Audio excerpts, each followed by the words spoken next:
Hey friends, good morning and welcome to Dolany TV. Glad to have you aboard here today as the Edmonton Oilers whew, not even 1 day away from the NHL draft. That was yesterday. The Oilers are set up for what could be a big day. Obviously, today we've signed Trent Frederick. I'll have the details for you in a moment. But what is there to say? It has been mass chaos in the Oilers rumors circles since about 7 o'clock last night. I'll get to that in a matter of moments as well. And we also have confirmation on what Connor Brown is going to be doing coming July 1st. So, with that said, if you are new to the channel, friends, I encourage you right now to consider hitting that subscribe button. Would love to have you along as a subscriber. If you're already a regular viewer of the channel and not subscribed, all the same, appreciate that. Let's get to it though.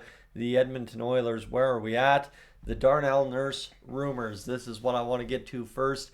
Last night, well, pretty much all of social media lit up with I really don't know what was going on. Honestly, it was some stuff about his Instagram, whatever.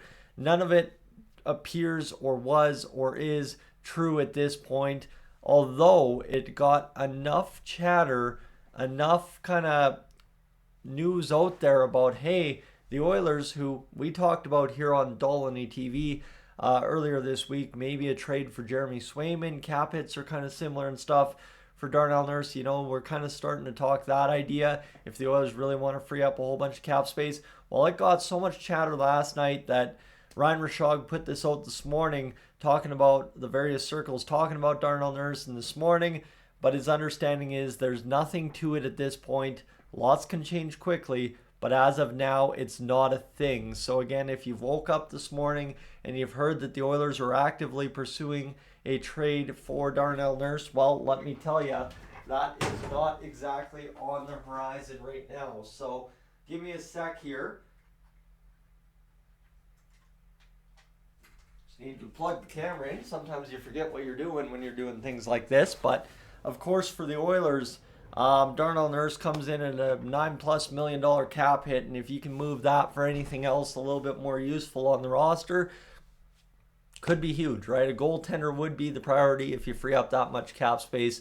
One would at least have to assume from an Oilers perspective. So that's kind of where I think these rumors are going to be long-standing, either short-lived for the start of this summer or throughout this summer. Really, if the Oilers want to make a big splash, it is going to come down to you either have to just kind of have Evan Bouchard go out on an offer sheet, or you have to move Darnell Nurse. That's the only two situations you can have to fully get the massive cap space that I think some insiders across the NHL have talked about the Oilers wanting to play with. Not necessarily going to create, but wanting to play with. So keep that in mind. Again, nothing to it. It's not a thing as of now for the Edmonton Oilers. But if I was talking about it earlier this week and it's flared up the day before the draft and the morning of the draft, keep in mind there might be a little bit more smoke than one might assume. So that leads us to Trent Frederick again,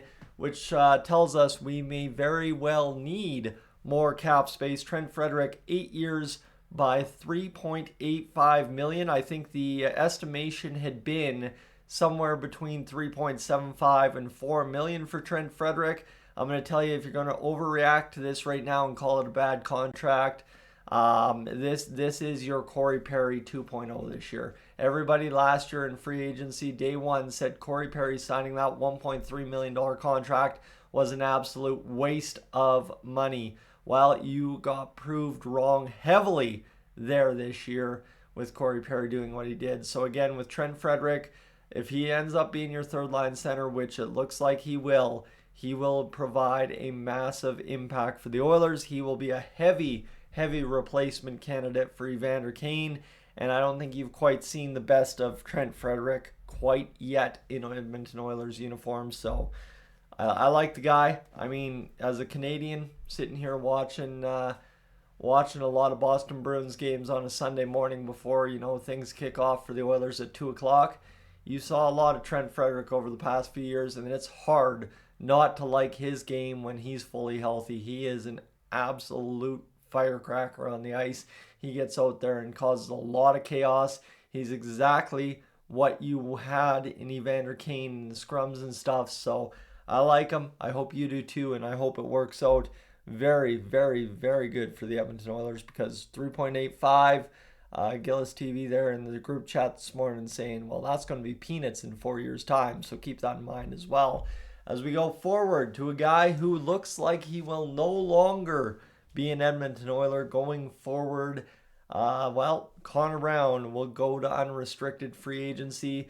Team likes the player and vice versa, but Brown will have to test the market to get his value, and that's the thing. For the Oilers, the priority obviously was an upgrade on Adam Henrique as well up front. You get that in Trent Fredric if he slides to center. If not, even still, I think Henrique's time at center for the Edmonton Oilers is over. You just kind of saw him lose his spot a little bit by a little bit over the course of this season. I know the Oilers have him signed to a deal for a couple more years, but I'm not going to panic too much. He will be an effective bottom six winger with the capability to slide up and produce alongside Connor McDavid and Leon Draisaitl if required. That is, of course, Henrique's got the pedigree to be a top six forward. It's just maybe similar to Corey Perry, is putting him out there for 20 minutes a night isn't going to produce the results. So Connor Brown kind of maybe victim to having to keep some guys with longer term contracts around.